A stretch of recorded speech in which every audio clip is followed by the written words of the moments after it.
মাকে হারানোর পর বোঝা যায় মায়ের কথা, যে সকালে তুমি ঘুম থেকে উঠতে মায়ের ডাক শোনার জন্য, আর সেই ডাক চিরদিনের জন্য থেমে গেছে।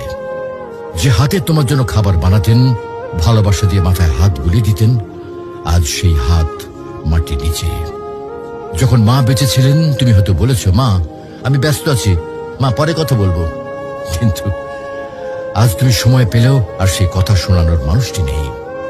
আজ তুমি চাইলে আর মাকে ফোন করে বলতে পারবে না, মা আমি পৌঁছে গেছি। আজ তুমি ঘরে ফিরলেও আর কেউ দরজায় দাঁড়িয়ে হাসি মুখে বলবে না, টেবিলে খাবার রাখা আছে, খেয়ে নিস বাবা। মাকে হারানোর পর বোঝা যায় তিনি শুধু একজন মা ছিলেন না, তিনি ছিলেন ঘরের আলো, জীবনের দোয়া আর হৃদয়ের শান্তি।